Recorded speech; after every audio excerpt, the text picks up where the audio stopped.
ஞானேஸ்வரியில் அத்தியாயம் 18 இறுதி ஸ்லோகத்தின் 5வது பகுதி. ஞானதேவர் தான் இந்த கிரந்தத்திற்கு கர்த்தா என்னும் அபிமானத்தை பரிகரித்துக் கொள்வது. அதாவது இந்த ஞானேஸ்வரி அப்படிங்கிற ஒரு கிரந்தத்தை ஞானதேவர் எழுதியிருக்கிறார். அது என்ன பாவனையில என்ன ஃபீலிங்ல அதை நான் எழுதியிருக்கேன் அப்படிங்கிற அந்த விஷயத்த சொல்றதுதான் இந்த பகுதியாக அமைந்திருக்கிறது. படிக்கிறேன். அந்த வியாசருடைய கீதையின் பதங்களை அனுசரித்துக் கொண்டே நான் அந்த யாவரும் கேட்கும்படி மகாராஷ்டிர பாஷையிலே செய்து வைத்தேன். இந்த கீதையின் விஷயத்தை வர்ணிக்க வியாசருடைய புத்தியே தனக்கு சாமர்த்தியம் உண்டோ என்று சந்தேகித்தோம்.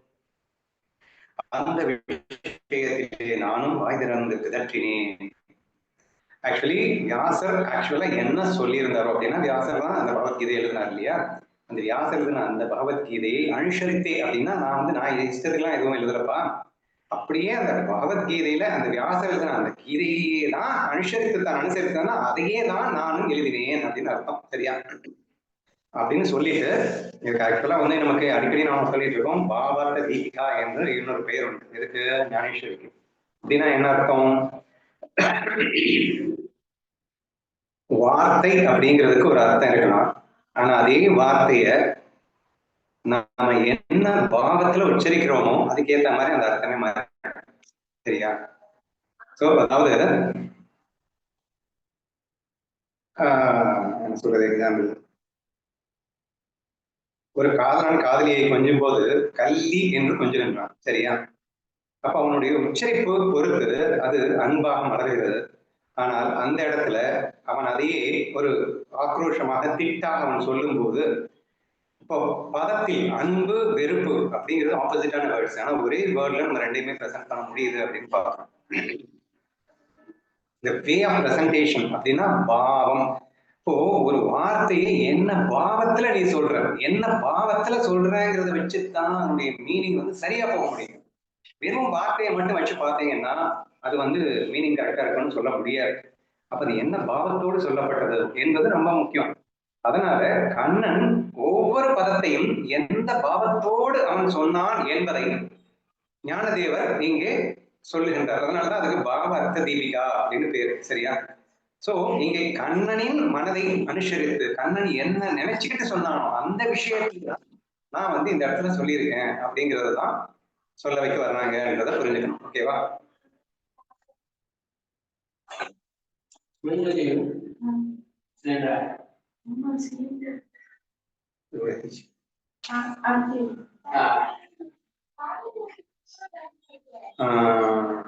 அதாவது நெக்ஸ்ட் என்ன சொல்றாருன்னா, எந்த கீதையினுடைய விஷயத்தை வியாசரே வர்ணிக்கிறதுக்கு தயங்கினாரோ, அவராலேயே எடுத்து சொல்றதுக்கு கடினமாக இருந்ததோ, அந்த விஷயத்தை நான் என்னுடைய மகாராஷ்டிரா பாதையில எடுத்து சொன்னேன். பிதற்றினேன் அப்படிங்கிறது ஏதோ ஒண்ணு சொன்னேன்.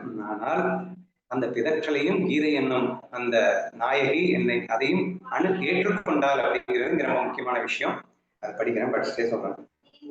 பிதற்றினேன், ஆனால் கீதை என்னும் ஈஸ்வரன் சூதுவாத அறியாதவன்.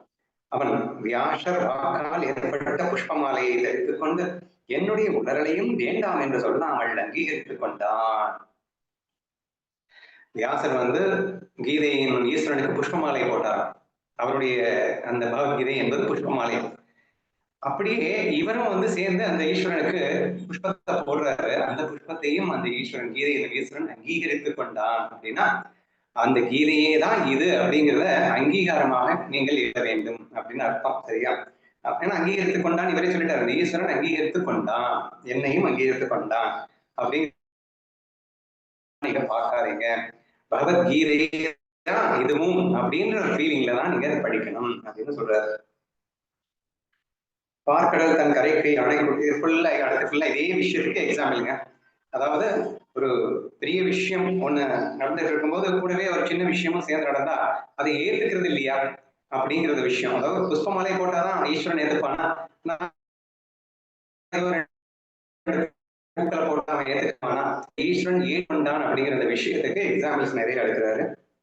பார்க்கடல் தன் கரைக்கு யானை கூட்டங்கள் வந்து தாசாந்தி செய்து கொள்வதற்கு மட்டும், அதாவது செய்து கொள்ளும்படி சம்மதித்துக் கொண்டு கொசு முதலியவற்றை தன்னிடம் வந்து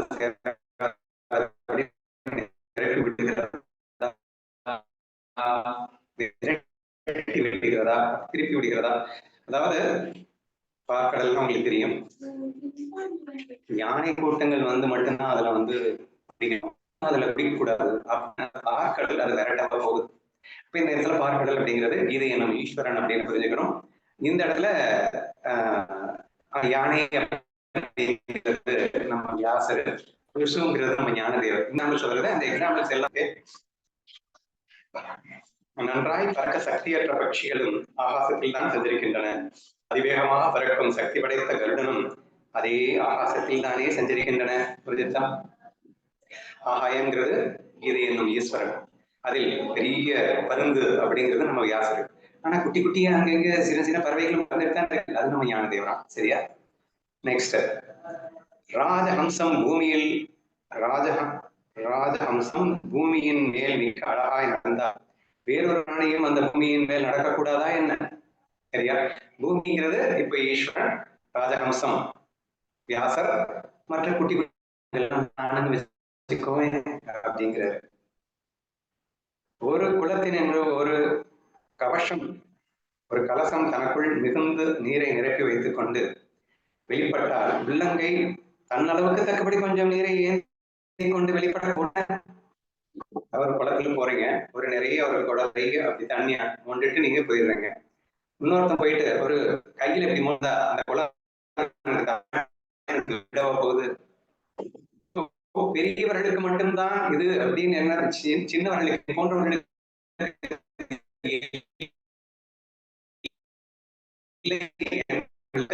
நம்ம வந்து பரவசப்பட வேண்டிய ஒரு மிகப்பெரிய விஷயம். சரியா?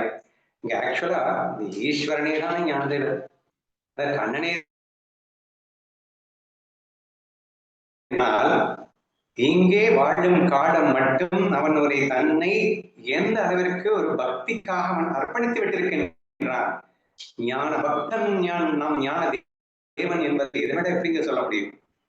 அதாவது ஞானின்னா யாரு? ஈஸ்வரனுக்கும் ஜீவனுக்கும் பேதம் இல்லாமல் இருப்பவன் யார் அப்படின்னா என்ன? ஜீவ ஈஸ்வர அல்லது ஜீவ பிரம்ம ஐக்கியம் என்று எவனுக்கு ஐக்கியம் முடிந்து விட்டதோ அவனே ஞானி என்று அழைக்கின்றார்கள். சரியா? அப்படிப்பட்ட ஐக்கியத்தில் இருப்பவனே ஞானி என்ற பட்சத்தில் அவனுக்கு எப்படி பக்தி வரும் அப்படின்னு தோணலாம். நம்ம ஞானதேவர் அப்படிப்பட்டவர் தான். அவர் ஆல்ரெடி ஈஸ்வரனோடு நெருச்சா இருக்கிறார், அல்லது ஈஸ்வரனே அவர்தான் என்ற நிலையிலும் கூட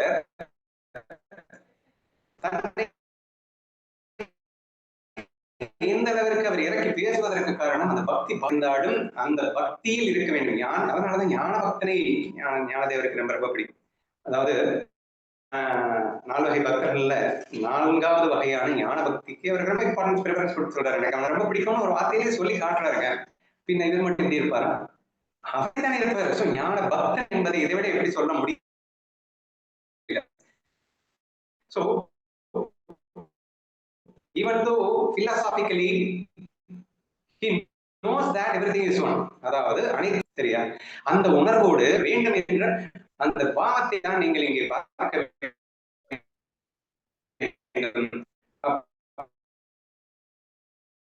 அப்போது மகான்களை, இன்னும் மற்ற மகான்களை அவர் பெரிதாகவே பார்க்கிறார், ஆனால் தன்னை மட்டும் அவர் பெரிதாக என்பது. ஏன்னா பக்தன் எப்போதும் தன்னை பார்ப்பதையே குறிக்கோளாக கொண்டவன். சரியா? சோ அந்த ஃபீலிங்கோட நீங்க அதை பாத்தீங்கன்னா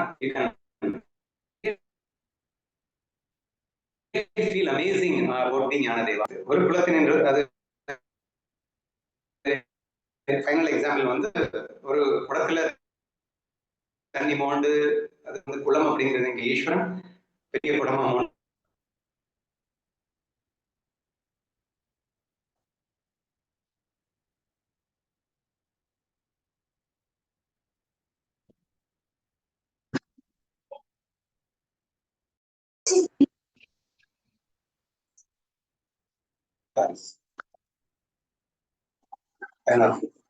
சாரி, இடையில நெட் ப்ராப்ளம் ஆயிடுச்சு.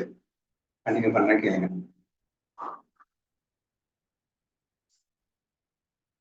ஒரு என்ன சொல்லியிருந்தோம் கடைசியா, அந்த வியாச பகவான் அப்படிங்கிறது பெரிய குடம், ஒரு சிறு கையிலே நான் கொண்டு தண்ணி அப்படிங்கிறது ஞானதேவர் என்ற உமானத்தை சொல்லியிருந்தார்.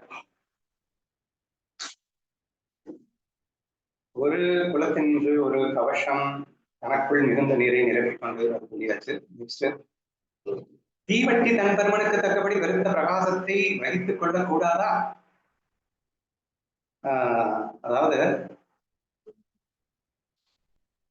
தீவட்டின்னா தீக்குச்சின்னு வச்சுக்கோங்க. அது ரொம்ப சின்னதுதான், ஆனா அதுவும் பிரகாசத்தை தான் கொடுக்குது. ஃபுல் இருட்டில் இருக்கும்போது அந்த பிரகாசத்தை வச்சுதான் நம்மளே வந்து ஏதாவது செயல் பண்ண முடியும் அப்படிங்கிற நிலைமையில தான் நம்ம இருக்கோம். கொடுக்கக்கூடாதா? சமுத்திரத்தின் விஸ்தாரத்துக்கு தக்கபடி பெருத்த பிரகாசத்தை வகித்திருந்தாள் தனக்கு தக்கபடி சிறுத்த பிரகாசத்தை வைத்துக் கொள்ளக் கூடாதா?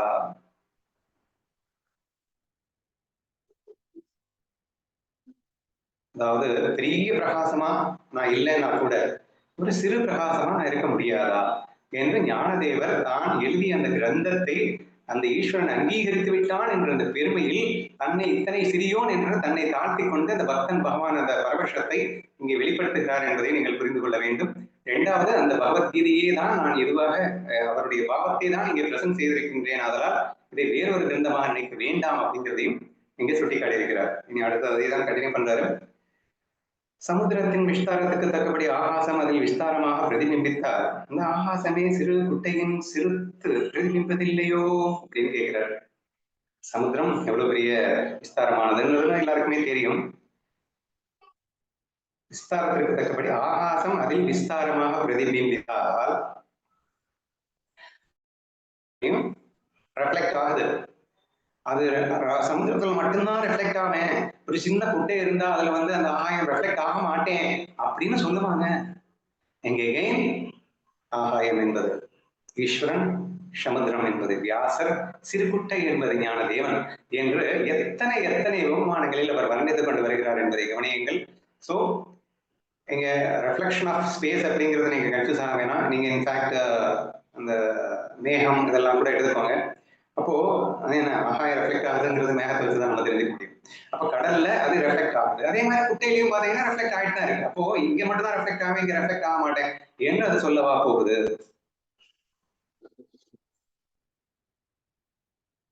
அப்படியே வியாசர் போன்ற மகாமதிகள் தான் இந்த கிரந்தத்தின் விஷயத்தை எடுத்து பேசலாம், என்னை போன்ற அல்பமதிகள் அதை எடுத்து பேச ஒண்ணாது என்பது யுக்திக்கு ஒத்து வராது. இத்தனையும் எக்ஸ்பிளைன் பண்ணிட்டு ஏன் இத்தனை எக்ஸாம்பிள் சொல்றாரு. அதனால வியாசர் போன்றவர்கள் மட்டும்தான் வந்து சொல்லணும், என்ன மாதிரி மந்த மதி பதித்தவர்கள் யார்? ஞானதேவரா? ஞானதேவருக்கு மந்த மதியம் அப்படின்னு அவர் சொல்லிக்கிறாரு. சரியா? So this is the feeling. அதாவது இவ்வளவுதான் நமக்கு மதி இருந்தாலும் அவர்களுக்கு மதி இருக்கிறதுன்ற ஃபீலிங் இருந்தா அவங்க வந்து அகங்காரத்துல இருக்கான்னு இருக்காங்க. ஆனந்த சுரபியா இருக்கும் அவன் நான் ஆனந்த சுரபின்னு சொல்லும் போதே அவன் அகங்காரத்துலதான் இருக்கான், ஆனந்த சுரபி அடையலைன்னு நம்ம சொல்றோமா இல்லையா? ஆனந்தம் தன் ஆனந்தத்தை உணராதுன்னு தான் நம்ம பார்த்தோம். அப்போ ஃபுல்லா மதி, இதை விட மதி வேற யாருக்கு இருக்க முடியாதுன்ற அளவுக்கு மதி படைத்தவர் தான் நமது குரு ஞானதேவர். ஆனால் அவன் மதிப்பு நிறைந்தவன் அப்படிங்கிற ஃபீல் அவருக்கு இருக்காதே, பின்ன அவருக்கு அப்படித்தானே இருக்கும். சோ நான் மந்த மதி படைத்த நானும் இதை சொன்னேன் என்று அவர் சொல்லிக் கொண்டிருக்கிறார்.